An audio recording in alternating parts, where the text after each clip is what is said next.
Welcome to Fiery Discourse, your podcast and media featuring dragonesses, female dinosaurs, and other similar stories and scalies.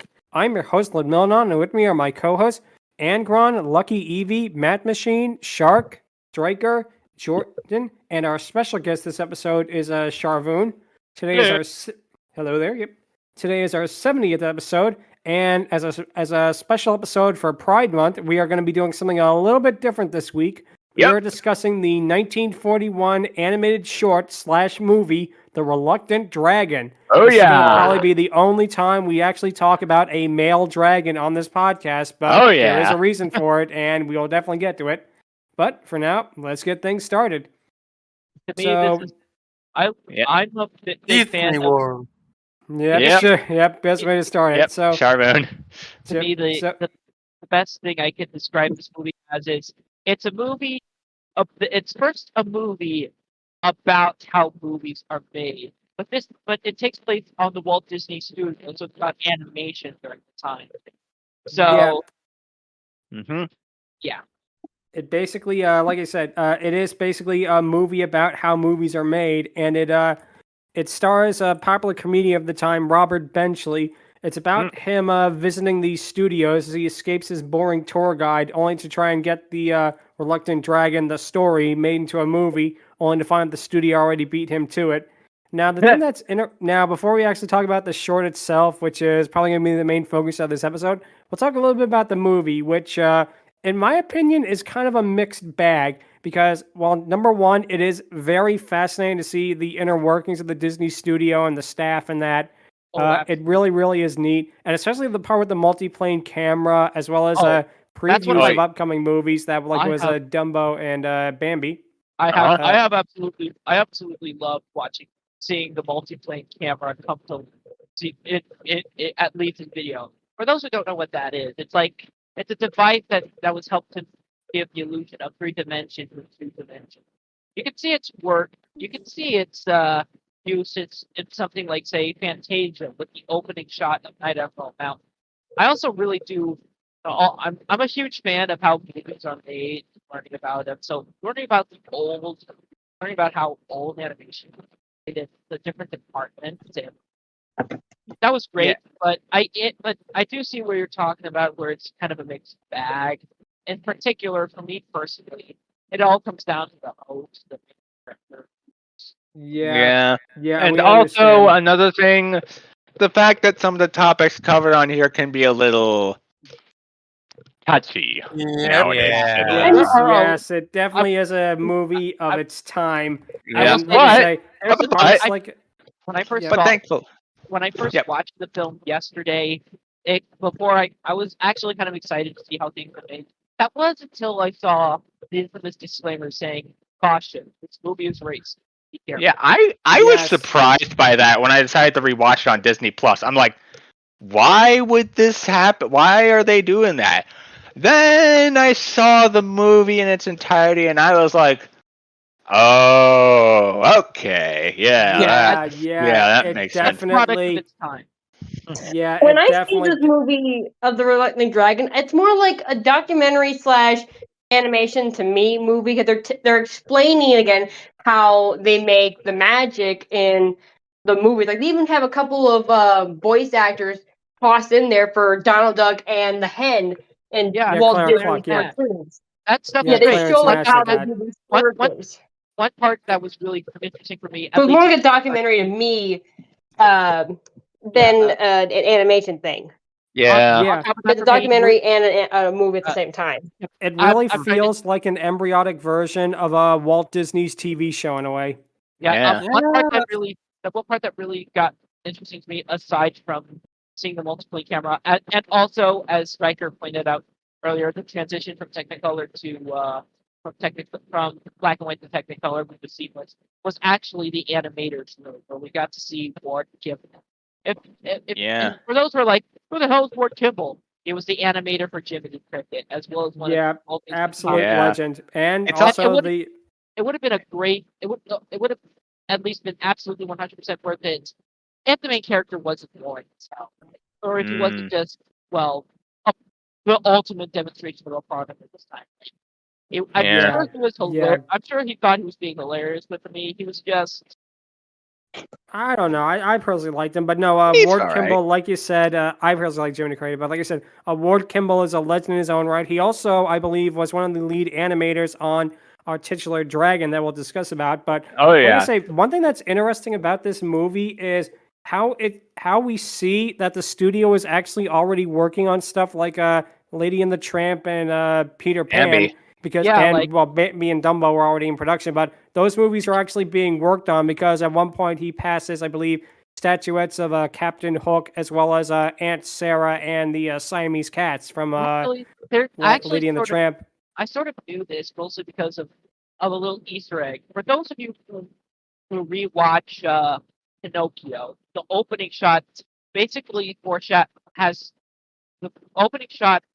Jiminy Cricket is spinning on two books of Alice in Wonderland and Peter Pan, which were not just for background reasons. They were meant to be Easter eggs of the next films, but because of World War II happening, they had to be postponed quite a lot, as well as the animation strike, which was going on. I heard about that. Yeah. Yeah. So It's also- basically, that Yeah. these were as far since animation is such a time-consuming project. I was a little weirded out, but I wasn't surprised. Like, of course, it makes sense that they've been working on these for years. Like Sleeping Beauty, I don't know if you've covered this in your podcast, but it took an entire decade.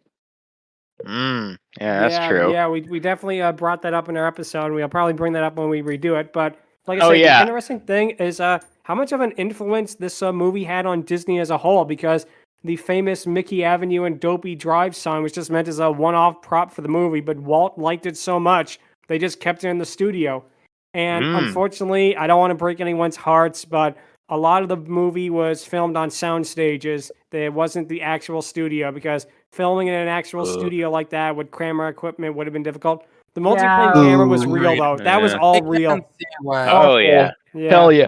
A part of me is kind of, I am a little heartbroken, but at the same time, it makes sense. I feel like Disney was like, I want to make this movie showing the art of animation, but I don't want to slow down my workers' progress, especially considering how right now things are just really shaky. And that's not hyperbole. Like during the early 40s, Disney was not in a good place. After Snow White, their films, even Bambi, Pinocchio, and Fantasia bombed because Dumbo was kind of a success, and the resulting low pay that Disney had, especially particularly his hierarchy system, did lead to an animation strike that did damage a bit of the company's reputation. But at the same, I do see why Disney would want to use sound stages. He would be like, I want to make a movie celebrating animation, but I don't want to hinder any progress.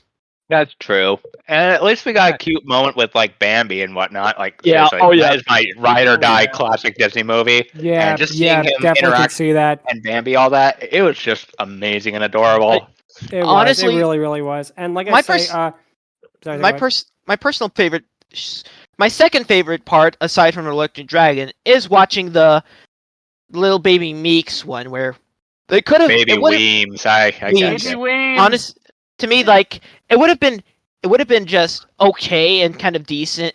It's a cute enough short if it was animated, but what really stands it apart is that it's a short told entirely through the storyboard process, which breathes so much more a different kind of life than the animation that Disney is known for. Like, if you really notice the difference in style between the storyboards and the animation, like, part of me believes, a lot of me absolutely believes, I feel like the movie would have worked better if they kept the parts, but instead of just random shorts, they showed it was about making the Reluctant Dragon. Like, it was making the entire Reluctant Dragon. I definitely have to agree with you there. And I feel like at least for my thing, I feel like Reluctant Dragon definitely is the standout of the movie, but the behind the scenes process is what's so interesting. And adding on to it, basically with Reluctant Dragon is, as I said earlier, it really feels like what Walt Disney would perfect with his television show. It feels like this was made at a time, whereas where long form content like television didn't really exist, so he had to basically package it around a short film. I feel like if this was made like a decade later, it would have just been an episode of his television show, and But it would have no. been a little bit more concise rather than.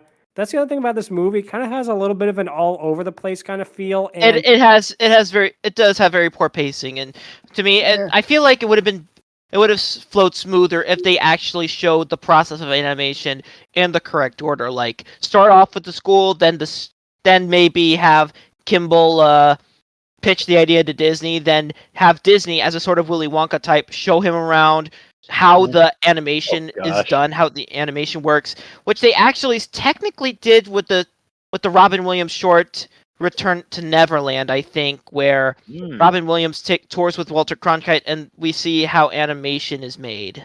Yeah, that's pretty neat. That sounds interesting. Yeah. Oh, also, interesting little tidbit. This is quite possibly the debut of Goofy's instructional videos.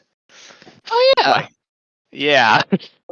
Honestly, I feel like that was the one part that I feel like dragged a little too long for me. Like that short was cute, but I feel like it was like a couple minutes too long for me. Like the joke kind of wore out, and that's just me.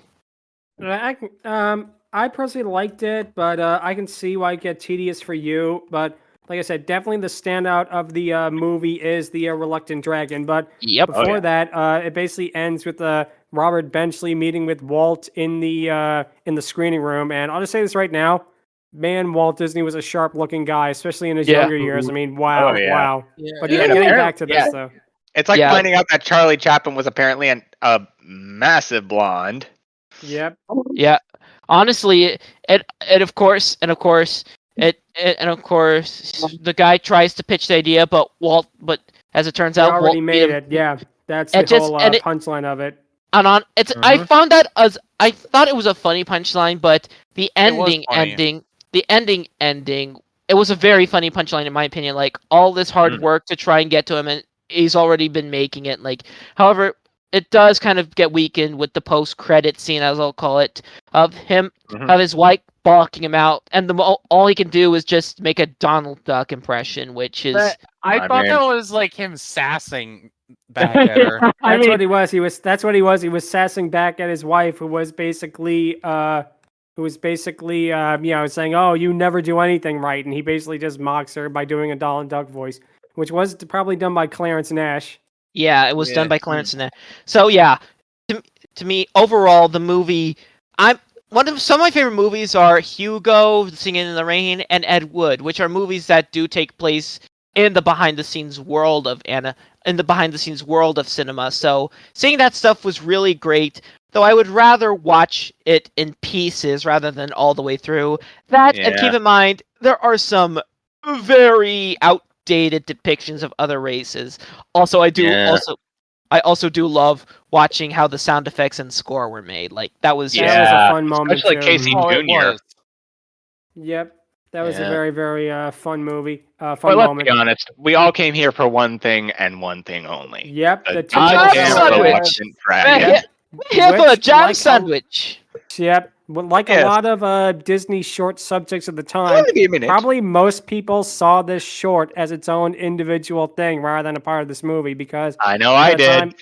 What Disney would do is they would take like these short films and basically release them as their own standalone things for their other films. And this is definitely one of them. And it's easy to see why, because this is easily the best part of the movie, bar none. It's the titular part for a reason, and it's just fun. It is so much fun. And honestly, it makes me wish it followed more of a pattern where it's about developing the dragon, and then the dragon comes to life and starts interacting with the behind the scenes people, the animators, the voice actor. He starts interacting with everyone. Like that would have been awesome. That would be interesting, but I feel like it being a standalone story actually works out better for it. You could do that whole meta thing, but I feel like it just being standalone, it works better.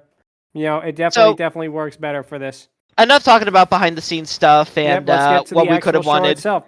So, the short begins with the narrator telling the audience that the main character, a young boy, considers himself an authority on knights and dragons. The young boy looks a little similar to Peter from the Peter and the Wolf short, and Oh, I kinda love noticed that one. Yeah, great one. The package films, in particular the 40s, are underrated one. But Yeah. the as the boy reads through the book, we see that it has stylized versions of knights and dragons. The boy's father runs past with his flock in fear as he describes the monster he saw, and the boy saying, "It's only a dragon, father," in such a matter-of-fact way is a pretty good gag. He says that he'll take a look at it, and after a fade out, we see the boy armed with a slingshot as he approaches the dragon's cave. And it's right here where I gotta point out that the backgrounds in this short are particularly really beautiful. I mean, Disney always did great backgrounds. There's something about just the rolling hills of this that it's stylized and cartoony, but yet it feels alive. That's the only way I could see. But Yeah, absolutely. now we are getting to the reason we are doing this episode, because the boy looks in the cave as we hear a set of singing from off screen, and the singing is coming I from the think they kind of jumped the gun a little bit. Didn't sorry? like his dad. Didn't like his dad. And his Yeah, sheep ran by. I mentioned Yeah. that, yeah. Oh, okay. So, no, it's okay, it's okay. Talk about it. Yep. So the singing, we're it running turns away out, from King's DDD new pet monster. if only, If only. if only Reluctant Dragon could meet Kirby, what a crossover Oh, that if would be. Oh only. my goodness, that Oh. would be. Yeah, Oh, that would have be been the best hilarious. crossover ever. He But would yeah, run out getting of. back to- He would have run out of. He would have run out of food and been like, "Oh dear." Oh, for Kirby, yeah. I have to go Yeah, get there. I think the That looks boy like- and him would get along. Kirby and him would definitely get along. But now, Yeah. of course, the singing is coming from the titular Reluctant Dragon, who is singing while he is bathing happily underneath a waterfall. Now, this dragon design is an iconic one for a reason. He has a bottom-heavy shape, which might actually be the first bottom-heavy shaped dragon to exist in media, period, because unless there's stuff from medieval paintings and that, which I highly doubt, I believe this is the first time that a dragon of this shape has actually been seen. So that means without Reluctant Dragon, we might not have had a Ludmilla. Oh, and Definitely, very the interesting. First, it was the one that got the most recognition. Definitely, yeah. definitely. And he Also, first thing, Also, certain another thing. mannerisms and the way he's introducing, I will end up like this character eventually inspired Nessie from Ballad of Nessie. it Yeah, very and- much is reminiscent of that. I would not be surprised if this short served as a major inspiration for that one, to be honest, especially with Oh, the yeah. whole fairy tale-like demeanor. I know it's certainly Don Bluth, that's for sure. Oh, mean, yeah, it's like- definitely, definitely. It's a very feminine design, which I'm sure was meant to which as well, if we're going to talk about it a little later, I feel like it was less about trying to mock something and more trying to Be its own it's more of a character. bait We'll and talk switch. about- It's more of a bait and switch. Like the audience thought they were going to get a ferocious dragon, when in reality they were going to get a more That is absolutely the We'll- intention here. We'll Also, talk about speaking of- that. We'll definitely talk about that later on in the episode, and it'll be in a little while. But Same with now, the feminine bit, but actually, Yep. feminine actually, bit we'll talk about actually. that now. Yep. Yeah, Because- speaking of the Quick, feminine bit, believe One it or thing that I not, this noticed is. from the introduction. Oh yeah. So every time that I have seen Reluctant Dragon brought up in the modern era, it's usually with that woo sound that he does in his very first introduction. Him in the shower is the only time he does that, which is wild to me because I always hear that long woo with him whenever people talk about him now. Yeah, it's very surprising, but yeah, also Moment yeah. of introduction for the character, so many people Yep. associated with that. Probably, Also- probably. Also, that is not the last time we'll hear him be high pitched because believe it or not, that Yep. whole feminine sort of deal, that's That's his whole- intentional. Yeah, and we'll talk about that right now, because the boy greets the dragon, and the dragon recoils in fear, afraid the boy will throw stones at him or mock him. Or And splash him yeah, with water, let's even though he's not, already getting splashed that with too. water. That too. But yeah, let's address the elephant in the room right now. The Reluctant Dragon has a very, very effeminate demeanor, and it was confirmed by animator Ward Kimball in an interview that they based the dragon on a homosexual male. Mhm. And So he this is a isn't one of those- boy, but a very much gay person as well. It's This isn't like 1941. This It's isn't like 1941. we're reading too much into it or that. This isn't like, oh, we're reaching or that. It actually was confirmed by the animators that yes, the Reluctant Dragon is canonically a yes. The Yes, first, Also, the yes. first Yeah. homosexual character in all of Disney. Technically, yeah. If you want to get down to it, it is. Yeah. And It is the first ever and, homosexual character in I'll say media. this. Let me say well, this. not in media, but probably me for say like this. animated film. Yeah, Let me say animated this. media. Can I say this? Can you hear me? Let me Yes, say we can this. hear fine. Yeah. Yes. Let me. Yeah. It actually makes his interactions with the knight a lot more double meaning. if God, you we'll think get about to it. that. We We'll will, get to we that. will. Honestly, we We will. will. Honestly, We to me, definitely will. I will say that. Let me first say this as well. If you guys are, I'm pretty sure that there's probably a small percentage of viewers out there who are like getting their cancel culture pitchforks ready because an effeminate gay stereotype in the 40s. Oh, I cannot wait to poke fun at Disney for that. Well, the thing is, it's not meant. The balance of that is the Reluctant Dragon is not meant to be a villain or not meant to be the butt of the joke, but rather the deliverer of the joke. This is a very likable dragon, and he's a very fun dragon. And honestly, if you do find his behavior a little offensive, like it's a little stereotypical, That's your opinion.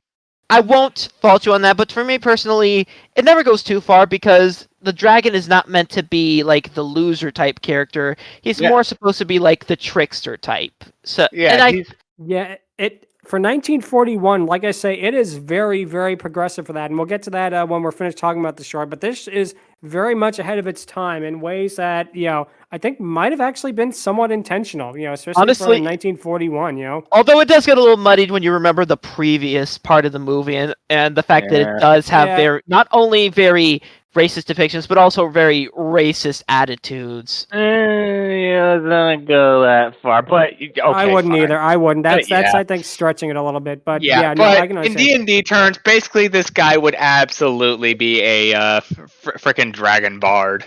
Yes, that is the best way to put him. Speaking of The bard, dragon bard. Yep, the dragon's voice actor was named Barnett Parker. He mostly played characters like waiters and butlers throughout his career. He's mostly known for stage, but he did a little bit of film in his later years.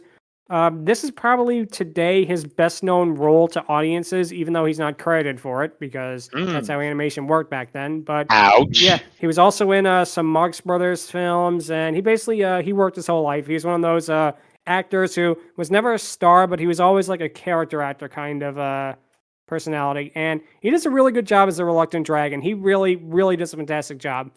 Oh And, yeah, Real quick, this we've been mentioning Ward Kimball, who's the guy that was an animator for Disney and is the guy that made Reluctant Dragon, and him being the one that confirmed that Reluctant Dragon is gay. This isn't just some random animator, by the way. He's one of the 9 old men. Yeah, he was one of the most trusted men at the Disney studios. So this is coming from a very official source. I knew this. I kind of wanted to allude to. I wanted to allude to that, but Ward Kimball. And he was not the only. He's not the only animator of the 9 Old Men to work on this. Another one is Wooly Reitherman, the director of the Jungle Book and the Aristocrats, as well as the directors of the famous Monstro sequence from Pinocchio, one of the best animated sequences of all time. Oh, that's nice. Interesting. That's nice. So to me. And he's also one of Wolfgang Reither, and he's also one of Disney's 9 Old Men. He also helped work on this, but let's get back to the dragon. Let's get back to the actual. The voice of the dragon is layered with so much personality and so much dedication. It's so good. And he's just so. Sorry. The way he acts, like. When he gets out of the shower, when he gets out of the lake and waterfall, and he tells the boy to turn around, please. Look, sit down the other way. Please. Yeah, exactly. He's just so likable, and he's just so content with who he is. Oh my God, it's actually kind of endearing in a way. And that's actually the final nail in the coffin of why it's not an offensive stereotype, because he's not being forced to change, or he's not being. He's not being forced to change. He's technically not forced to be changed. He's more putting up an act where he can finally be allowed to be who he is. Yes, and who he is. And we'll talk more about that when we're finished with the short, about its overall message. But I definitely got that vibe about it. Yeah. So the boy asks the dragons if he had any battles, but the dragon just laughs off the idea, as well as the boy's further suggestion of him devouring damsels and scouring the countryside. The boy asks if the dragon does anything desperate, and the dragon happily declares that he recites poetry. And it's here where we get the first of the dragon's many, many poems. There's a lot of fun as he merrily skips around. And it's here we get the part that actually probably made me laugh the hardest, which is the boy looking in his book at a picture of a very ferocious-looking stereotypical dragon. Then he lowers the book to see the reluctant dragon just batting his eyelids and smiling. Yeah. That is such Yeah, a I really love funny it. moment. Oh yeah. Absolutely. It would have been, and part of me would have actually loved a part where the boy points this out, but the dragon sort of gasps, makes an angry face. He then sort of marches over. He then marches over to the boy and is like, "Oh, I never." And then pulls his chin up and then walks away in a very angry manner, like do. Like he's so offended, but the worst he can do is just say, "Well, you never." He technically does that later, but we'll get to that in a moment. Yeah. But yeah, just seeing him be like this is just, oh my gosh, it is candy coated sensation for all of your freaking senses. And if you've never seen him in motion, it's amazing. They really do emphasize how big and round he is, but he is so light on his feet. It's incredible. Yeah, they really made him graceful, and it really, really works out the best, you know? That's that's something that I miss in more modern day animation, how characteristic some of the animation is, like how the boy and if this was made in today, the boy and the dragon would move very similarly, but in this short they both move both the boy, the dragon, and another character that we'll touch upon soon move in a very distinct and unique way. The way they kind of similar to something that Gennady Tartakovsky would do, like not just have different character designs, but different character like actions, methods of moving, that sort of thing.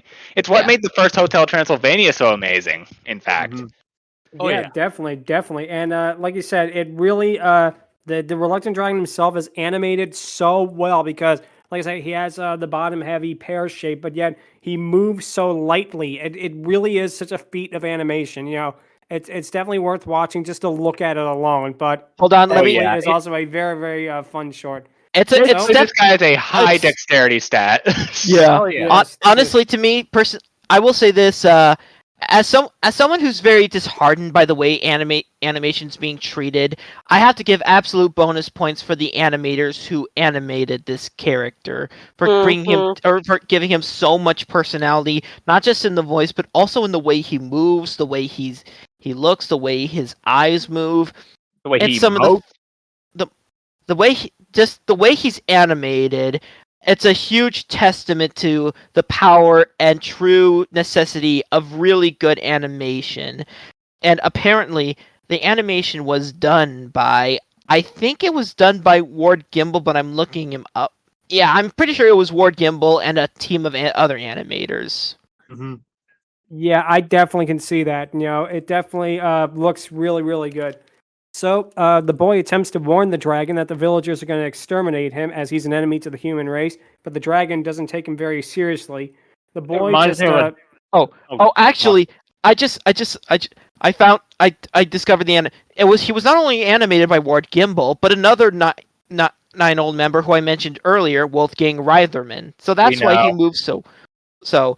Yeah, we're aware. Hats off to Wooly and Ward for making him such a unique and likable character. Of course. Yeah. Also, him here just being like, "No bother, it's nothing." It reminds me of freaking Edwina, the dinosaur who didn't know she was extinct, where she's like told that all the dinosaurs are extinct, and she's just like, "Okay," and just skipped on her freaking way. Exactly. That reminds me of it. But the boy heads back to his village, is all very excited about the arrival of Sir Giles, a knight who has returned, and that he is a dragon killer.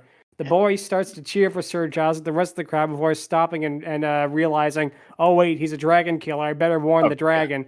So he That runs reminds back me of freaking Dragonheart. in a way, it kind of does. In a way. Yeah. But yeah, the boy runs back to the dragon, who's busy playing the flute with some birds. And this moment is so sweet. And again, it gives him so much character. For like a 20-minute short film, you really feel that he is such a fleshed out character. He could have easily been like a stereotype or something to laugh at. But no, they actually give him a lot of gravitas, while still keep in mind that it's a silly short. But he's not a silly character in it, basically. So he tries, anyway, the boy tries telling the dragon about Sir Giles, and the dragon refuses to fight, telling the boy to simply run along.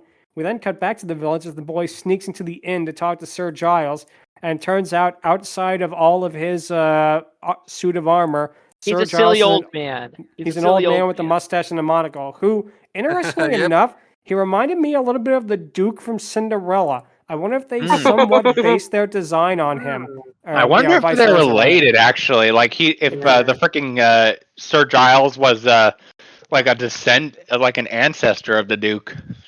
Actually, exactly, it very well could have been. I feel the designer of the dragon was actually done by Fred Moore, who was also who's actually best known for being the animator to redesign Mickey Mouse for the Sorcerer's Apprentice.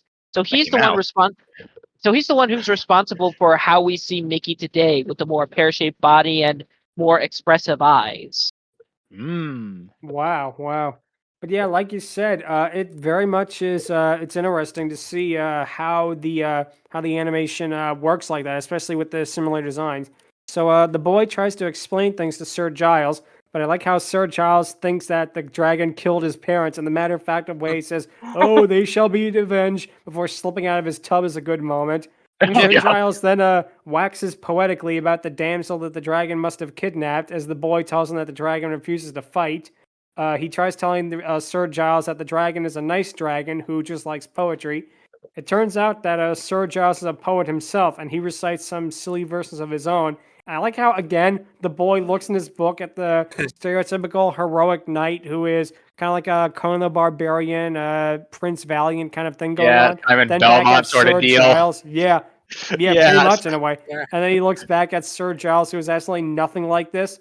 And then, of course, the boy For all we decides... know, the knight could be a distant relative of Dave the Barbarian.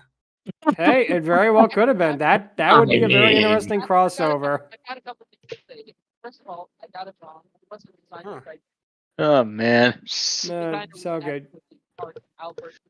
Sharvoun, your noise suppression. Your microphone is a little distant there. But anyway, getting back to the actual short, the boy decides to take Sir Giles to see the dragon.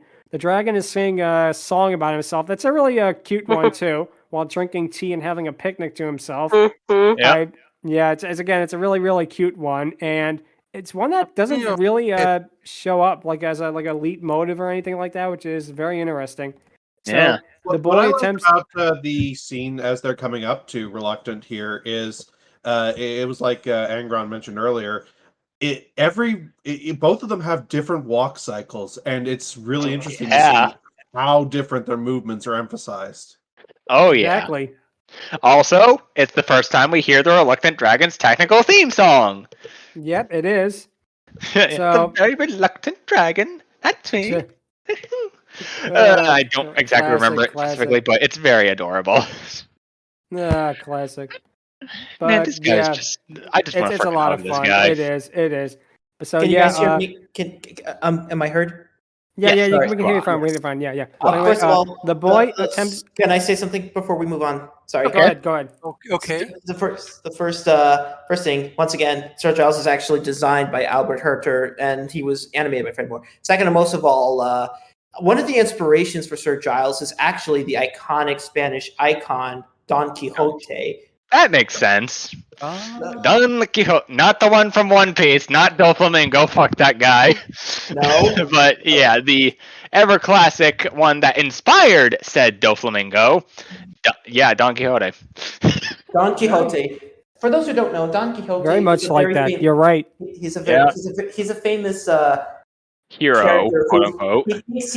He thinks he's a knight when in reality he's kind of a really imaginative old man who goes around. Basically a message about senilism. But so he's actually the basis of the definition of the term quixotic, which is meant to say fantastical or unbelievable, which makes sense because Don Quixote is the kind of knight who would see a windmill, thinks it's a dragon, and charges at it. Yep. So, Really very much clever so. use of that. sorry, Yeah, I had it to is, it interrupt. is. I just wanted. No, to no, point no. that It's out. all good. It's No, all you're good. It's all good. good. It's all right. This is fine. It's fine. So anyway, what happens next is basically he asks the boy tries to explain to the dragon about the fight, but the dragon decides to invite them for the picnic. He asks the boy who Sir Giles is, and I like his double take when the boy tells him that he's a dragon killer is a good reaction. Yeah, Rather that's than the being one where like it's like, this is the moment where it's like, I beg your pardon. Exactly. And rather than being like fearful or anything like that, he seems more annoyed than anything else. And he just packs up all of his picnic gear to go, including like, the sandwich that Sir Giles is about to eat in a really funny moment there. Double take nothing. He actually turned into a 5-headed hydra for a second. That too. Good moment. Yeah, and it works out, like I say, really, really well. It looks hilarious there. And of course, the boy reminds Sir Giles about the dragon, as Sir Giles remarks that he's looking forward to meeting the dragon and hearing his poetry. And of course, the dragon instantly changes his demeanor at this and gives Sir Giles a wide variety of food, including the original half-bitten sandwich. And so we get probably one of the funniest moments of the shorts, which is the ode to the upside-down cake, which is hilarious, not only because of its basically verses, but also the boy's dumbfounded and annoyed reaction. And after the dragon recites it, the little da-da triumphant music sting. It really just cements as being so funny. Oh my gosh. Like, I just hear this, and I just heard that, and I'm like, oh my god, this guy absolutely screams nothing but, screams nothing but homosexuality. And timeless, too. Timeless homosexuality, even. What I like about this scene is that the picnic is taking place on the reluctant dragon himself, just to emphasize how big he I'm is. sorry, that slayed me. I thought that was fucking cute. Yes, it's awesome. This fucking movie. Yeah, it's great. It really, really is a fun time. Oh yeah. So basically, Sir Giles returns with his own poem about radishes, much to the dragon's delight, and the boy is by now completely fed up with this, and he recites his own poem that ends with, "Now how about that fight?" in a pretty funny moment. And the dragon is also funny is just like freaking Sir Giles' face while he's twiddling his thumb, listening, and just like, he looks so freaking dirty there. And also another thing about this moment is that all three of them have very different styles of poem. Well, technically too, but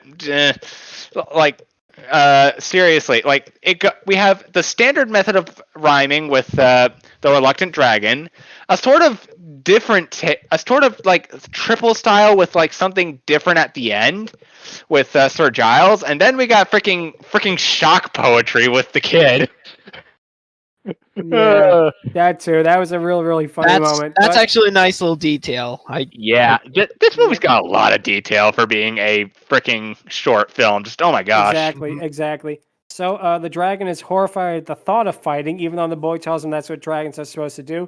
The dragon storms off to his cave in a huff, but Sir Giles decides to get at the dragon by reciting a poem about the supposed fight. The dragon ends up getting hyped up by this and plays along, even reciting verses of his own until the boy mentions a spear. And of course, this part of the movie, it's adorable. It really gets things going, but the whole sudden change to going from that to rhyming is just like, okay, we're doing this now. It's all from this point on, it's all just rhyming for the most part. Yeah, from this point forward, every second or third paragraph effectively is in rhyme, which I'm not sure if that was intentional or what I think happened. Well, the way that Sir Giles and the kids doing were trying to get him out. Honestly, to me, what were you saying, Jordan? Sorry, everything got mixed up there. Shark, what did you say, Jordan? So the way how the whole strategy Sorry. that the Sir Giles and the kid was doing was trying to get this dragon to change his mind. Like, oh, what if we, fake this whole thing to make it like, sure, yeah, it's in a whole poetry language, but it's the way how to get him, the dragon, the reluctant, come out of his cave and be like, oh, I see what we're doing here. Yeah, We're gonna I see that. pretend to kill him. So yeah, talking in poetry is the only way to get him out and make him like, oh, I see how we're gonna do this. Oh, I see how it is. I'm And- still not gonna fight, but okay. Right. Yeah, and that's how the whole strategy was, just to talk in poetry to get him out.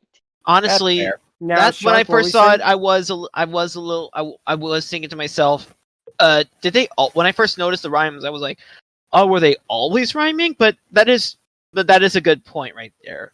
That's Yeah. That's a very good point. Honestly, to me, this is, and the rhymes and the dialogue are just so charming and likable. These are just charming and likable characters. Yeah, that's fair. Definitely. So It's a now, little weird, Shark? but it's not a deal breaker. So what were you saying, Shark? Yeah. What were we saying?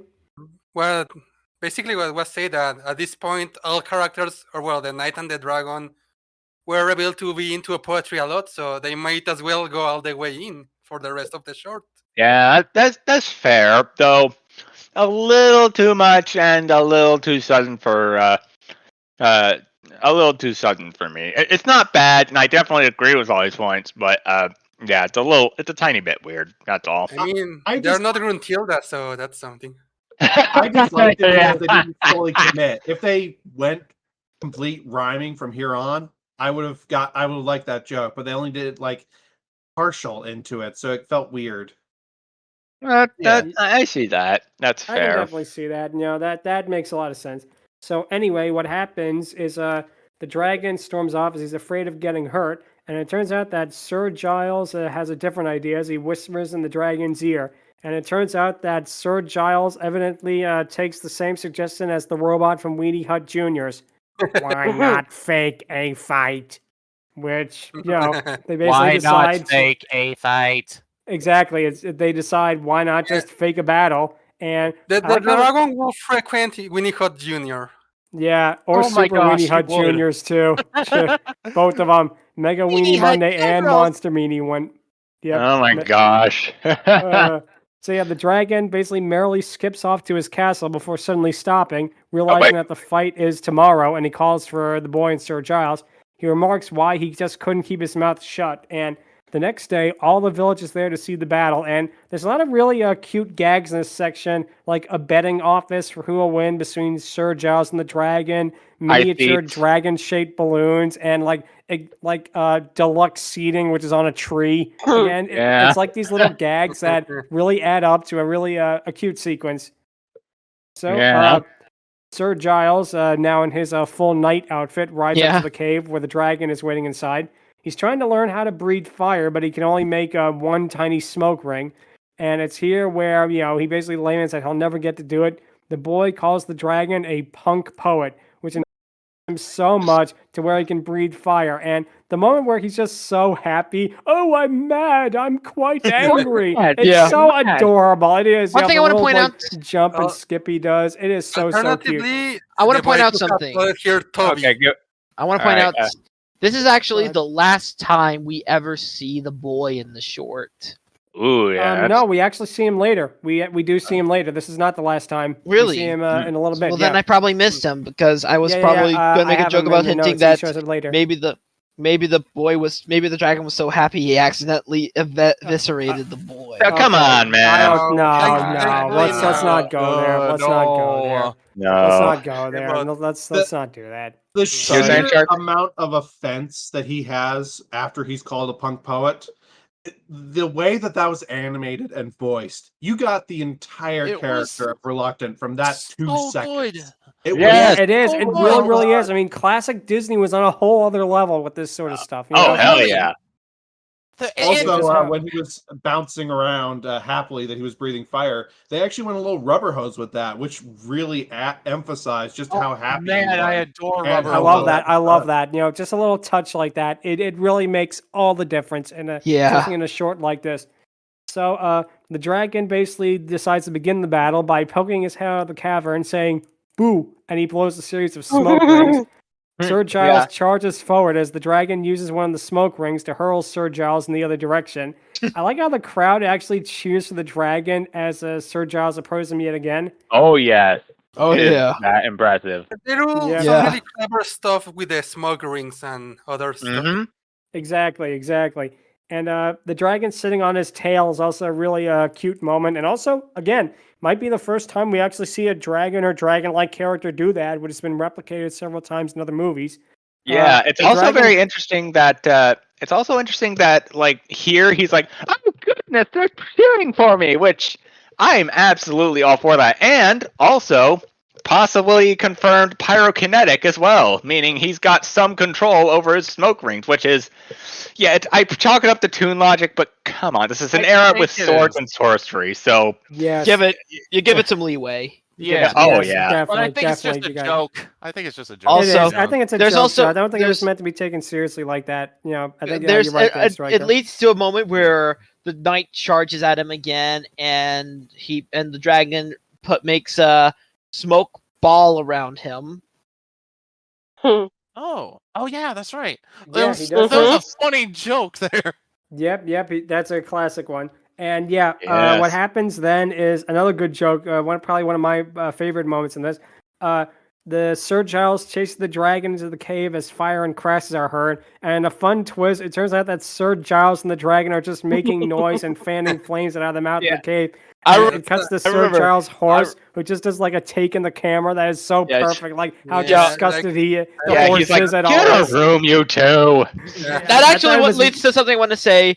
It makes me believe that the dragon and Sir Giles are not just friends; they're probably romantic Gay. partners. Yeah, They're like, Yay for each other. They're Let's not beat around the bush. yeah, maybe it's a May December thing that might turn some people off, but to me, they seem happy with each other, especially during the bit where they start dancing in the smoke. I love that part too, though. It reminds me of a cartoon, Ren and Stimpy. Again, Oh. disregard the creator and just focus on the cartoon.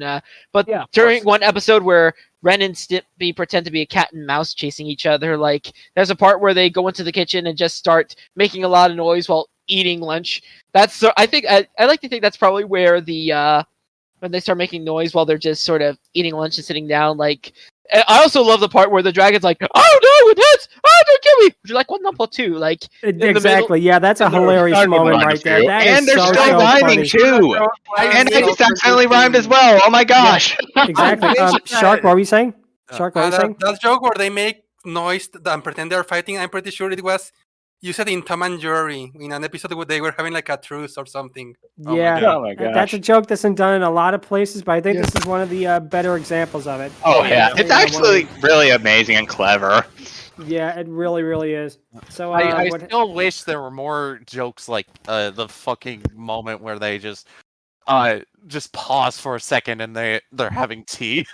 Yeah. Oh god. It reminds me of this one short called A Gentleman's Duel, where like there's this French person and this British person trying to woo a lady, but then it just gets out of hand, and they decide to go get 2 freaking mech suits, and they're just like battling and whatnot. And like at this one moment where the French guy's about to freaking take down the British guy, the butler calls in for tea by ringing a bell, and they go briefly have a tea session. They did something similar to that in Brawl, actually. Super Smash Bros. there's Brawl. there's actually Princess Peach! there's Yeah, actually a with similar Peach and there- Fox. Yeah, they do there's that. actually there's actually a moment I remember from it actually reminds me of 2 Cartoon Network cartoons. Oh. One is Courage the Cowardly Dog, where in one episode where Mariel turns invisible, these guys come in, they do a lot of kung fu moves, but then a beeper beeps on their watches, and then they just stop, and then they eat a piece of toast.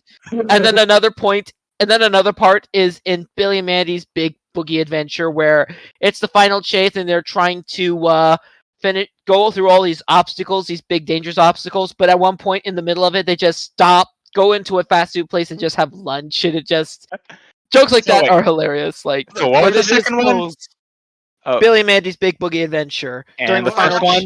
Right? Courage the Cowardly Dog. Gotcha. Oh man. Yeah, anytime that happens in a cartoon, you know it's going to be a good time.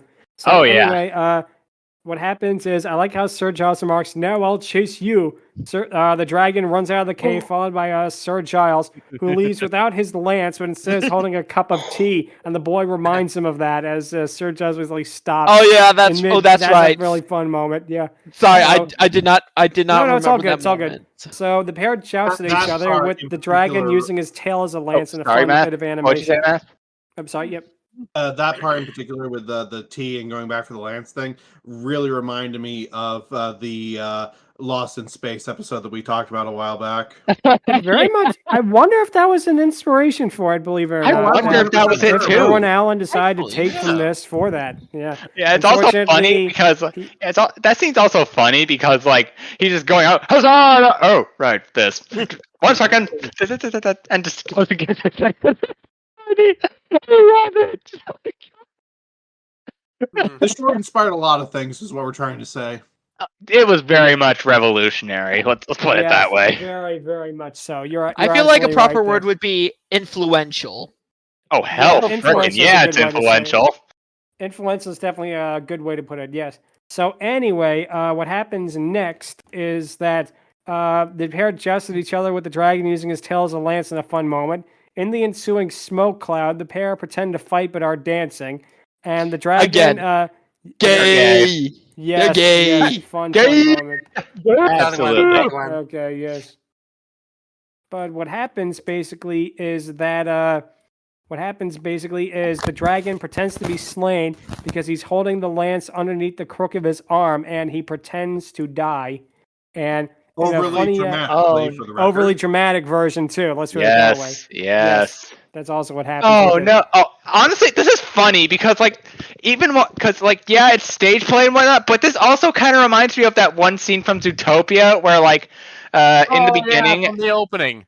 Yeah, like Hops in 2 consecutive times does a freaking blood take, with not just ribbons but freaking ketchup as well, going over the top. Blood and death. Blood and death. Exactly.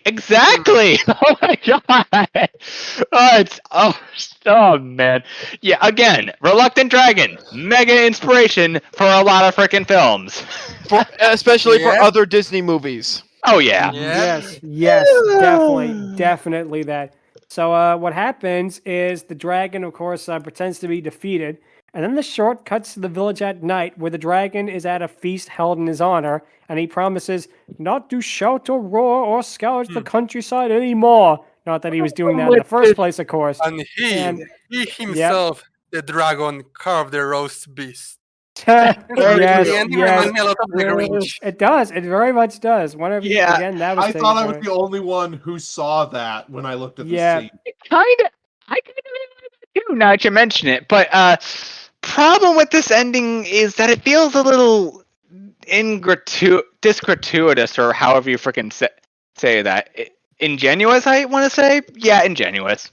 Because, he makes this promise, and I'm sure it's out of goodwill, and it's probably just a sort of light freaking confirmation that he's not going to do that sort of thing. He's not that kind of dragon. Problem is, though, this happened after a fight that basically is mirroring all the stuff of medieval times stereotypes and whatnot. And this was all done because the boy's dad was like, "Oh, good Lord, a dragon!" It's come on, man, he didn't do anything. This kind of feels a little half-hearted. It's not bad, and honestly, with that bit of hindsight, I dare say it's kind of heartwarming a little bit, but he didn't do anything. Come on, man. The way I see it is, by the way, this is also how the short ends, with the dragon being accepted into society. I personally feel this is just the way I see things. For 1941, this is excellent representation because it's not saying the dragon is wrong for who he is, and he's being accepted into society without having to change himself. He promises not to be a stereotypical dragon, but he never was one in the first place. So he doesn't have to change who he is to be allowed into society, which again, for 1941, this again is 1941. This is over 80 years ago. This is really, really a lot more progressive than I think a lot of people give it credit for.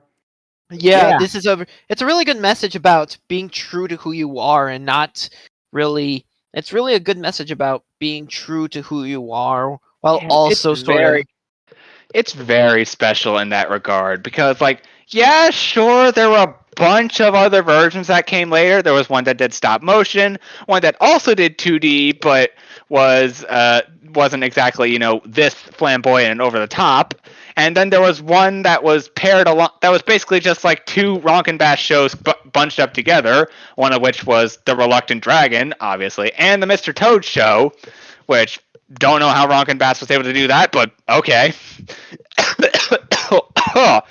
All good. But yeah, this right here absolutely will be the version that remains very close to my heart. Not just because I grew up watching this as a kid throughout my entire childhood, but because this basically right here is the embodiment of honestly the message of what the Reluctant Dragon is and what it ultimately represents, like Sharvoun said. And just good lord, man, this easily might be one of my favorite, if not the favorite thing that Disney has ever made. My interpretation of the ending is the villagers are idiots. Let's just get that out of the way. Everyone's a village idiot. They're sheep. Everyone's a village idiot. They're sheep. So they just need to be shown, okay, that's not what a dragon is, and they're cool with that. Kind of reminds me of Blazing Dragons a little bit, where like the dragons are pretty much are more human than the actual humans, which is kind of poetic, honestly. Very much so when you think about that. But yeah, as a whole, this definitely is a very, very fun short. It's well recommended for anyone who basically likes dragons, even as just an idea. If you're a fan of it, I highly recommend it just because, number one, the animation is beautiful, the story's fun, the voice acting is great. It's like it's classic era Disney, and it's really, really, it really should be known more. The fact that it's not obscure, but it's not as well known as, say, like something like Pinocchio or Snow White is kind of a shame in a way. But Disney, the Reluctant Dragon, of course, would make many other appearances after this movie. He showed up in Who Framed Roger Rabbit as a resident of Toontown, as well as, believe it or not, a Figment short, where it would be revealed that he is Figment's uncle, and the latter actually uses footage from this animated short and repurposed in a way, in a fun detail. Yep. Yeah, So, and also, again, there will be other versions of the Reluctant Dragon not made by Disney. There was the one made by Rabbit Ears, there's a stop-motion one, and again, Ronkin Bass lumped it in with Mr. Toad to make the Reluctant Dragon and Mr. Toad show in the 1960s. That is very interesting, but the Disney version is probably the most well-known version of him. And the thing that's interesting too is the dragon also made several appearances in the show House of Mouse, where he was voiced by Corey Burton doing an impression of the original voice. His version is a little bit more higher pitched than the actual short, which, to be fair, it happens because it's somebody trying to imitate a character that was done 40 years ago. It's not going to be a dead-on one-to-one version, but it's still a pretty good version of it. Yeah. But, also, kind of reminds me of whoever voiced King Snugglemane in Mau Mau Legends of Pure Heart. Not gonna lie. I have to say this, Disney. If you're listening to this, which given your reputation, you're not. Please do not remake this. Please do not remake this short. Do not make a Disney remake of this. This is perfection. This is absolute perfection. I agree. Yes. Absolutely. Yes, we do not need a remake of this. We don't need you to ruin anything else. And even if you do, because it's more obscure, I don't think that they really would do that. Yeah. So, honestly, I think I like the short good. It's not absolutely perfect. It's not really absolutely fantastic in my eyes, but given how much great stuff you guys pointed out and how much I did enjoy myself, I will say this: Disney, stay away from this. This is and don't try to overcorrect by trying to make him. Do not overcorrect the quote unquote stereotypes, because actually, a lot of modern critics actually do praise the attitude and mannerisms of the dragon, and as Ludmillanon says, this was very progressive for its time. Yeah, even Ward Steve Gimble Kane even points this out. Yep.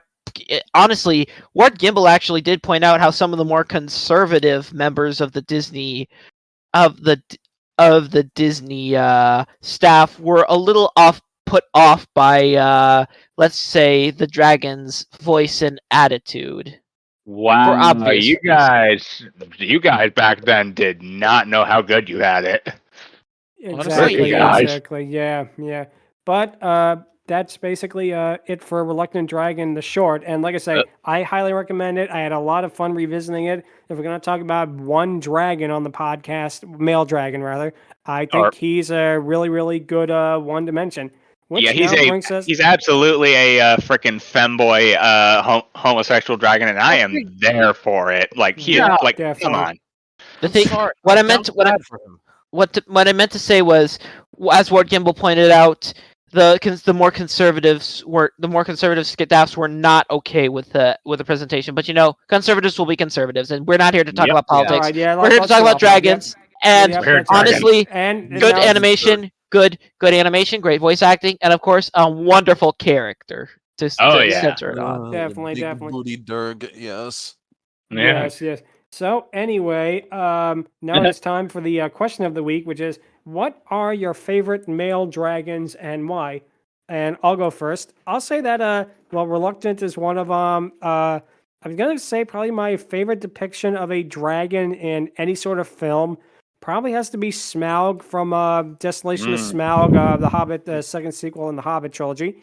I feel like that movie, there's something about just the way he moves, the way he looks. It's so fierce and intimidating. I feel like that version of Smaug in particular is the best cinematic adaptation of a dragon, period. I feel like in any sort of medium, that is going to be my pick because he is just so, not just technically impressive, but also just the voice in that, the distortion filter they put on it.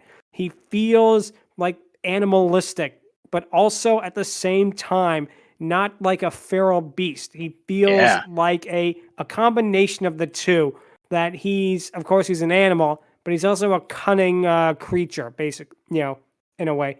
And I feel that, again, it is such a fantastic effect. How that did not win Best Visual Effects at the Oscars that year is beyond me because it looks absolutely phenomenal. The movie's over 10 years old, and it hasn't aged a day in terms of him, in my opinion. It is absolutely knocks it right out of the park. So, and again, I feel like it takes the Smaug from the book, and it really adapts him in a way that I feel works perfectly. The version from the 70s, I never really liked because I felt like he was a little too cat-like in that. The face just seemed really weird to me. But this version really looks great. That's my favorite for a reason. Of course, I can answer with other ones, like, of course, Elliot from Pete's Dragon, also done by Don Bluth. And yeah, there are a lot of other answers. I mean, because there's so many male dragons we could talk about here. I mean, we could talk about, hundreds of thousands of them, but I'm going to go with Smaug from the Hobbit trilogy, specifically Desolation of Smaug, because the way he toys with Bilbo, the way he just his arrogance and also his rage, his might, it works out perfectly. That is going to be my pick, believe it or not, Smaug from the Hobbit trilogy.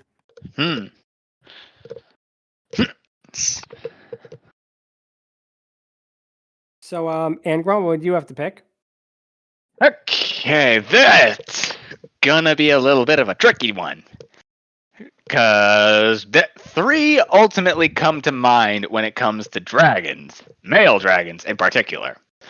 Obviously, the Reluctant Dragon's definitely going to be up there because, let's face it, he's a femboy. He is basically the earliest animated character to be confirmed gay, which, yes, that sort of representation actually works, unlike modern day for the most part. I'm looking at you, Super Drags.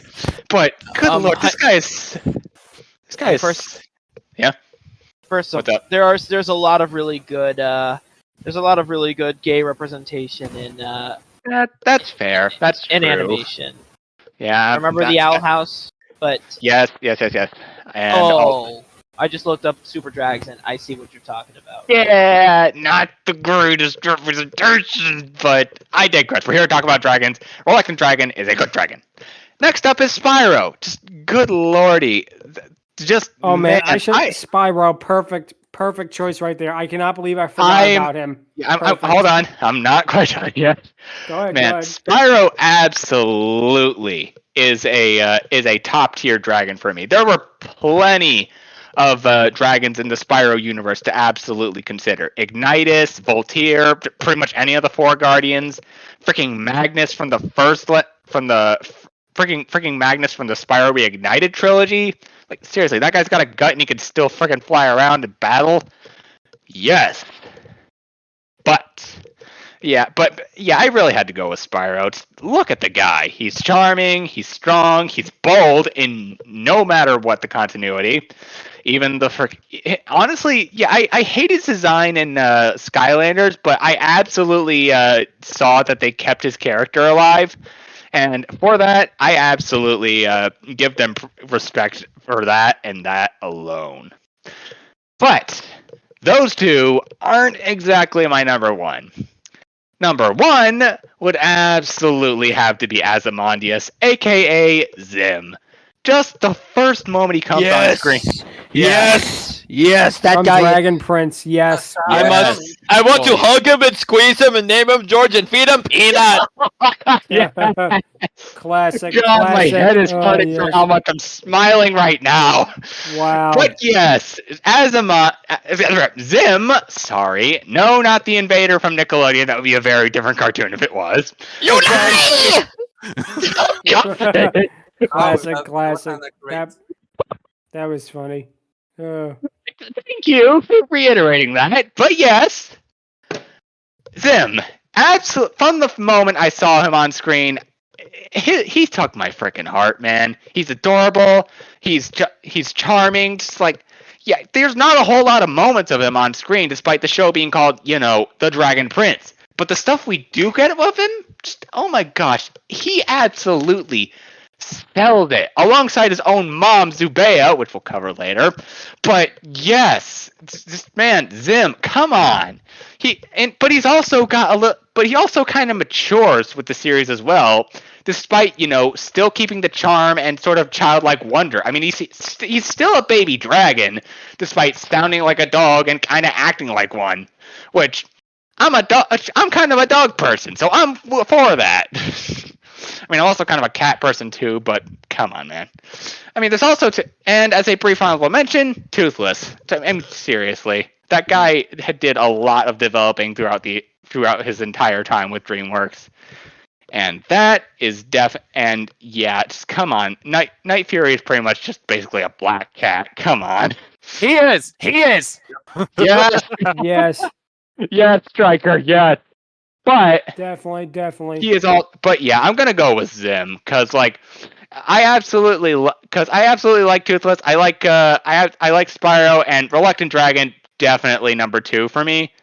But yeah, Zim's absolutely number 1 in my book and in my heart. Perfect choices right there. All three really, really good ones. Yes. So, like seriously, he is the most other than the Reluctant Dragon, he is the most expressive of all the dragons, hands down. Yeah, like this his freaking resting bitch face right here. If I can freaking find it. Here it is. Yeah, his resting bitch face right here pretty much tells you all you need to know. It pretty much gives more character than you could possibly imagine. It's amazing. Oh man. Great choices right there. It really is good. So really good choices. Yep. Basically, so what is your choice going to be now, Stryker, for your favorite male dragons? I'm just gonna do an impression real quick. Do I need to say it? Yeah, it's Reluctant Dragon for sure. Absolutely. Nice. I saw the short itself like months ago, and I couldn't help but just love the character design as well as the character himself. Yes. Oh man, the animation too is the best part. Candy coated ecstasy. I need more. But for me, it's just like, I am a big fan of Parachute. Yeah, a big fan, quote unquote. You're absolutely for him. Let's not be around the bush. I am kind of a big, and it's funny since like I'm normally not a fan of guys in that way. Yeah, same here, honestly. But Yeah. he drives me to that. He drives me there. Kind of. Sends me. Yeah. He drives me the drink. Oh Not god. nice reference. Yeah.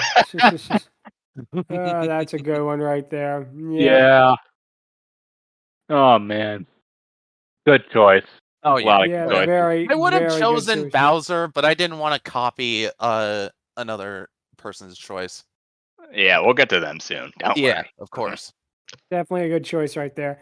So that's okay. Math, what do you have to say your favorite male dragon is? Besides our aforementioned character, Yep. Lud, you stole my character.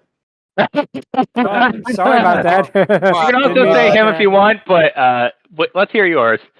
Smaug is absolutely the granddaddy of what became fantasy dragons. He is the precursor of the D&D dragons and all Fair. fantasy dragons that have come since. Yeah, I mean, I've always said that Oh, the sorry. worst thing about The Hobbit is that Smaug got killed off way too quickly. He Thank goodness has for Tolkien. so much charisma and personality. It's incredible how well written he is. But this is from Tolkien, so why am I shocked? Yeah. And Thank goodness for the Peter everything Jackson that movies. I've ever seen Oh, for Smaug sure. in, he steals the show. It could be a school play. It could be the Rankin Bass animated production. It could be the Nice. live action version. Anything he's in, he's just automatically the best. Yeah, without him, we wouldn't have dragons like Thordak from Vox Machina. It's another 10 out of 10 character in a 4 out of 10 movie, right? Exactly. Fair. Yeah. I mean, it's I 6 can- out of 10, but fair. let's not be around the bush, I guess. I like the Hobbit trilogy more than most, but yeah, I gotta be honest, Smaug is probably the best part of it. I Oh, gotta hell agree. yeah. Hell Oh, yeah. yeah. Yeah, he's awesome. I'm just I prefer the Benedict book, honestly. Cumberbatch. Oh, Benedict Cumberbatch is God when he plays Smaug. He did a great job as Smaug. Yes. He really He's did. a fucking beautiful voice actor, I swear. Oh, hell yeah. Smaug pretty much appeared on Saturday Night Live, for crying out loud. How much more iconic can he get? Classic. Benedict Yeah. Cumberbatch It has is one of the astounding. has a voice that even the straightest men can swoon over. Let's not go that far in my case, but yeah, that's definitely correct. And And it really again, is astounding how, even to this day, you see how influential Smaug is to the idea of a fantasy dragon. yeah, that checks out. I mean, again, without him, wouldn't have Thordak, which, yeah, that the voice actor we got for him passed away in the Amazon animated series, but yeah, he definitely comes close, but does not surpass Smaug. Mm-hmm. Wait. Hordak's voice actor passed away?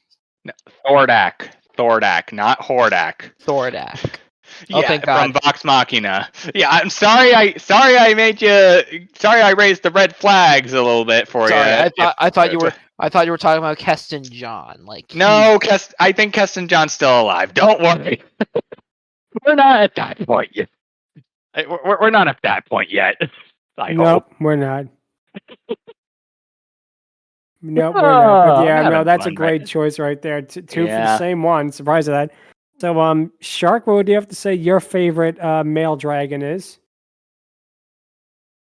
So, well, someone kind of mentioned it already, but it's gonna be Bowser from Super Mario Bros. Classic choice right there. Yeah, a classic character, even from ages, and He might actually be one of the most developed and deep characters of the franchise, actually. Oh hell yeah! Definitely. So Yeah, like seriously, he was not good the enough to be. hot-headed boss of the King of the Koopas. No, he's well, he's cross on pitch, so he's kind of sensitive. He's a good father with his kid. Yeah. He actually cares for his army. He doesn't see them as because every RPG they get in some sort of trouble, and part of Bowser's motivation is to what do you them. think of Jack Black's interpretation of the character? Yeah, Jordan, you're kind of interrupting. You Jordan, need to you're mute, right. please. You need to mute, please, if you're gonna. He's not just. He actually cares for his minions because in RPGs they either hypnotize them or kidnap them in some way, and part of Bowser's motivation is trying to save his army. Yeah, that's pretty what cool. do you think of Jack Black's interpretation of Bowser? I mean, it's funny his own way, but of course they did make him more sadistic. I guess it worked better for the movie. But I like it, but I certainly prefer the game incarnation of Bowser. Yeah, he's a good. He's a good father in that. I mean, he was on the freaking Switch parental lock thing for a reason, so that certainly checks out. I like how goofy he is in the games, honestly. Oh hell yeah! But yeah, Jack definitely. Black's incarnation just stole the show. Yeah. Jordan, we can hear you. Continue, Shark. Sorry. That's pretty much it. Bowser is my favorite character. He has a lot of depth, like I said. He's just not a one-dimensional evil king. He has a lot to show from depths and caring sides of him. Mm-hmm.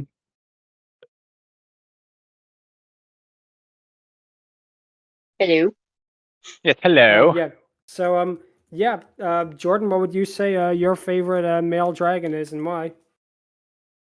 Well, hearing everyone else, I'm agreeing. One, it's got to be Smog, because watching him coming to life from cartoon to live action was just like jaw dropping. It's Smog, because literally, it's all about him. And I mean, it took forever to get him. I mean, it took him like forever to get to his, the point where we see Smog and we see Bilbo describing him, saying, "Oh, how beautiful you are, and how the stories of you have been so good about hearing how detailed he is." And he's Smog like, "Well, look at you being all poetic and nice about me. I don't know you, I never smelled you, but you have good manners. I like that." Yep, someone rolled a nat 20 on charisma and made a DM very salty that day. Also, that kind of reminds me of Meet Suzune from Monster Hunter. Not gonna lie. But there are just a lot of great male dragons that we don't see or hear a lot. I mean, there are tons. We got Smog, we got Thordak, we got the Rathalos from Monster Hunters. We have great ones that we see and we get a little know about, but not a whole lot. No offense, girls, but the dragon girls, but sometimes you get to love to males. You can't have, one without the other, I guess. But my pick would have to be Smog, hands down, flat out. I mean, I don't like the way he looks. Well, except for the Rankin Bass one, they actually make him look like a dragon. In the Hobbit one, they make him look like a wyvern. They're not technically dragons, which in my book, but still, it's got to be Smog. Yep, great choice right there. Yeah, and we're 3 for 3 for Smaug so far. Very People surprised just that. simp for Smog, and I'm not surprised. And for our special guest Sharvoun, what would be your favorite dragon and why? Testing 1 2 3. Can you hear me? Yeah, we can hear you. Yeah, I'm not cutting out, right? No, you're not. You're doing good. Don't worry. Name your dragon, buddy.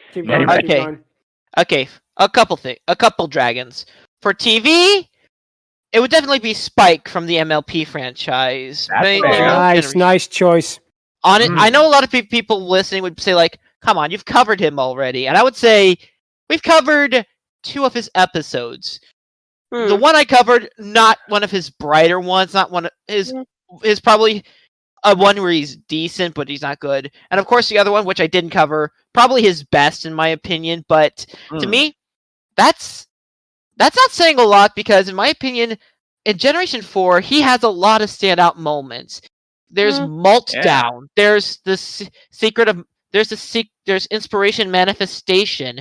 Secret of My Excess. Secret of My Excess.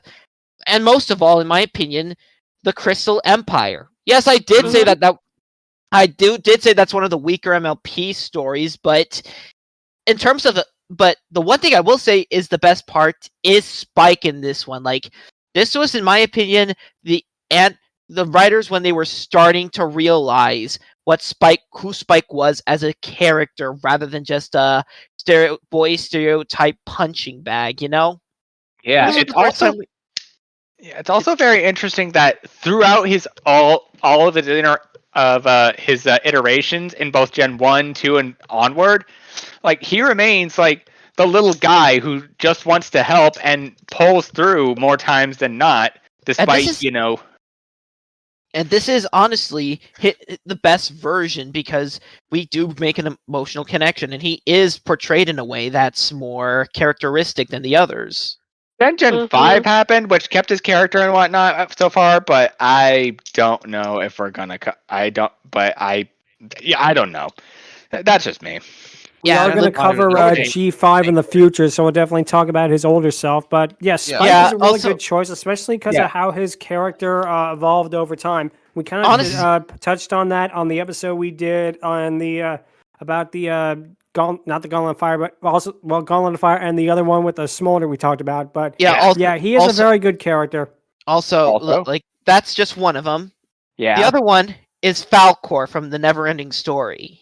Oh, in my opinion, honestly, that's, in my opinion, is possibly one of the not only one of the greatest fantasy films of all time, but also one of the best films to show your kids, like, with parents involved. Like, yes, if you show it with your if you show it to your kids, be there with them. You got to be with your kids when you watch it because it is dark. It is a dark movie with a lot of scary imagery and intense moments, but it's also so imaginative, so funny, so fun, and most of all, it's great for kids to watch because it teaches them the importance of imagination, reading, and it's just a great fantasy film and a great kids film for that. Like, I feel like kids can watch it with their parents, and despite the dark moments, they can walk out of it okay because the imagination is just so great. And Falcor's a great character.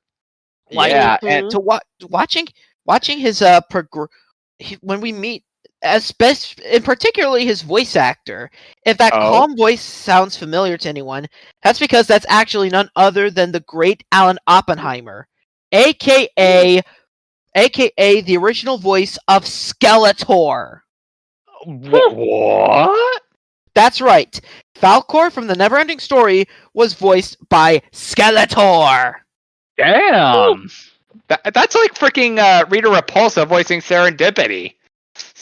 It's like, it's just incredible. He's an incredible character. He's a likable character. The whole film is just, if we could cover it, if Falcor was a female, we could cover it, I would be gushing over it.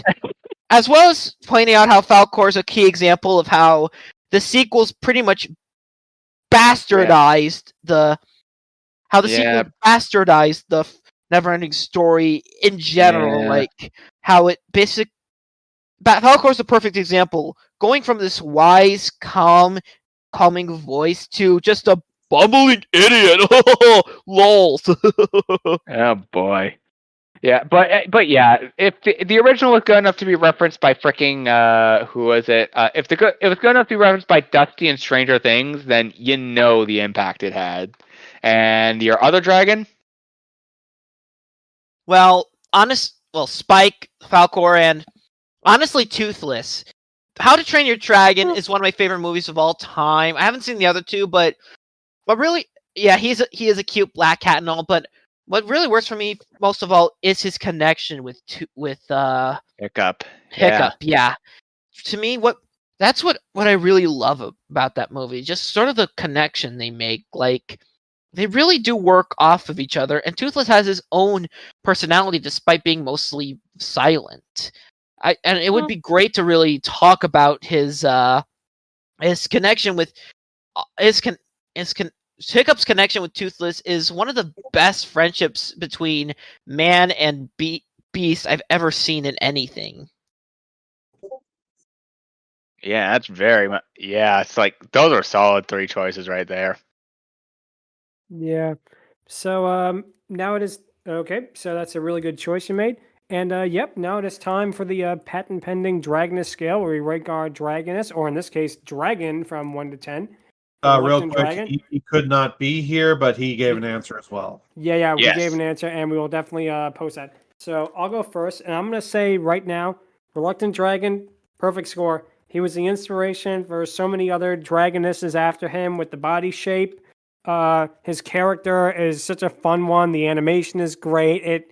I think we've gushed about this enough to where I don't need to like second myself, but he definitely gets that score because man, he is great. He is such a fun character, and he really is like the beginning of like the more cartoony, bottom heavy type of dragon. And yeah, perfect score for me. I don't think I have to go any further. Angron, what would you give him? Absolutely gonna give that boy a 10 out of 10.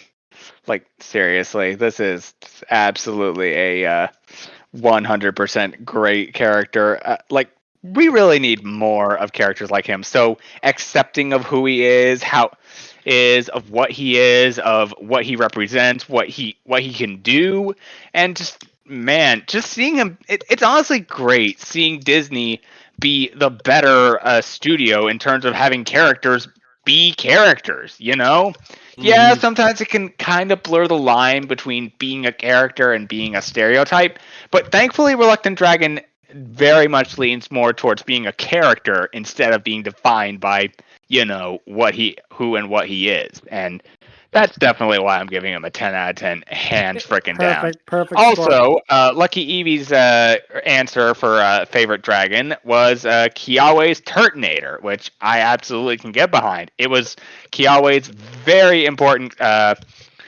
partner in the Sun and Moon anime, and if it was good enough to be used in his team in Sun and Moon proper, then I think you know exactly why he chose that. Yeah, perfect answer right there. And Stryker also decided to give Reluctant Dragon a 10 out of 10, which is a very good score. So, Math, what would you have to give the Reluctant Dragon? I feel like this question is less asking what we are rating Reluctant and more why we are justifying giving him a 10. Yeah. Yes. So without shock, 10 as well.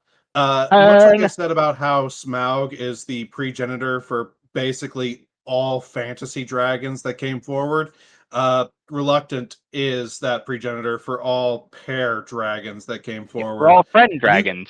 You can see his influence in any pear-shaped dragoness that came afterward. That same style of animation, that same design, that same bubbliness. There's something about the way that he was done that just worked so much better than anything that followed. And this character is just a lovely sight to behold. And it's upsetting how little Disney has actually used him in anything since. Yeah, exactly. I have to definitely agree with you there. That is really absolutely definitely going to Do not remake this. Yeah. Yes. Can we keep the 10 trainer going? We will see. Shark, what are you going to give the Reluctant Dragon? Okay, so I start by saying that I like the character's personality a lot because flamboyant, playful, sensitive, but in a good way. It's a good representation, as you guys say. In a sense, mega gay. Eh? What? In a sense, mega gay. And not just in the homosexual sense. Yeah, like you say, clearly he gave a lot of inspiration for future movies and future dragons, Ludmilla, obviously. So it's a great character overall. But Oh boy. there's a little problem I have with the design at the end of the day. It's the head. The It's forward a little facing. too small sometimes for the body. Like you have this very big, very round body and an itty bitty little head on the top that. Yeah. Oh god, you just Kinda- reminded me of the freaking joke from Treasure Planet where it's like, is it that your body is too massive for your teeny tiny head, or is it that your head is too teeny tiny for your big fat body? Yeah, basically. So Yeah. it's Yeah. a little distracting for me. So I have to lower the train a bit, but not by much. By giving him a 9 out of 10. Ooh, Still well, a really good score, though. Still a really good yeah, one. still So, hot, still top marks. Yeah, I so, mean it's a critical 19, but hey, Still a good one. So, Jordan, what would you give the Reluctant Dragon? Out of 10, because he's just so cute, and you just want to just hug him. And the way he did with his tail when he and Sir Gallus were dancing, he made it like a little tutu out of it, just holding on the side and making it a little tutu as they're dancing. It's just so flipping cute. I'm like, I want to dance with this dragon. I want to be with him too. Oh my gosh! He's just like, you want to be with him at a dinner party, just listening to make his poem and everything. You want to be with this dragon. So I am giving this lovable dragon 10 out of 10, maybe 11 out of 11. Who knows what? But he's just, you just want to be with him. You just want to be with him. He is absolutely versatile with his tail. That's something we forgot to mention. Like, whether it's drying himself off, freaking, like, slamming it down to make a point, or, just making it into a tutu, making it into a bullet. I think flamboyant is kind of an understatement for this guy. Let's put it nicely. Oh, yeah. This guy Yeah, absolutely definitely. screams fabulous. Like, I wouldn't be surprised if this guy would put most drag queens, sorry to any out there, to shame. Oh my gosh. Yes. Yeah, this absolutely has been a 100% positive episode. Oh man. We like this guy, if you couldn't tell. Yeah, very much so. What made you point that out? Oh man. Yeah, classic. It's so good for a reason. And our special guest Sharvoun, what score would you give the Reluctant Dragon? 1 out of 10. Ha. I'm just kidding. I would give him I figured. a 9.5 out of. I would give a. I know you guys connected so well with him, and yeah, objectively he is very likable, but subjectively, I like him. But that's as far as I got. I really do like watching him. I just don't absolutely love him, but I do see why. And the more I do hear you guys gush about him, that excitement does rub off on me. I'm empathic that way, but overall, I'll give him a 9 out of 10 because objectively, he really is this really is a fantastic character. It's just he's just not one that I go crazy over like I would with someone like Falcor or Spike but he is really but that's the only negative I could give, that I couldn't personally really fully that I couldn't fully invest myself into him. Not that I say I wouldn't like him if I met him. I would. It's just. Oh yeah, he's not the kind of guy you would swoon over. Basically, Definitely. But there are aspects that I do love, namely the comedy, namely the fight scene between him and Sir Giles. It's just really great stuff. Oh hell yeah! To me, that's sort of what won me over. He's a funny character. He's a likable character, and that's as much as I can say. I'm sorry I have to be the devil's advocate and say I didn't absolutely connect with him like you guys did, but I really did like him a lot. To be fair, so gave a 9 out of 10 too, so you're not alone. So yeah, Evie's probably gonna give it low if we ever get his reply, but man. Yeah, this is one of the highest scoring characters on the Dragoness Scale, and it's pretty easy to see why. So that's going to be it for this week. If you have any questions, or if you want to see what other poems the Reluctant Dragon would probably come up with, you can email us at FieryDiscourse@outlook.com. Visit us on Twitter at twitter.com/FieryDiscourse, or visit our YouTube page, youtube.com/Ludmillanon, and subscribe to the playlist there to hear the rest of the episodes. Next week, we'll be looking at the 1990 Back to the Future, the animated series episode, Forward to the Past. It's going to be very interesting talking about this. It has Christopher Lloyd, but it doesn't have Christopher Lloyd, and you'll find out more about that next week when we talk about it. But we had a lot of fun talking about this special episode, and that's going to be it for this week. And until then, thank you guys so much for listening, and take care. Bye! Later. Yep. Adios. I shall not no longer rant and roar and scour the countryside no more. Later. Perfect way of ending it, and see you in a bit. Yeah, that was a little too loud, Sharvoun.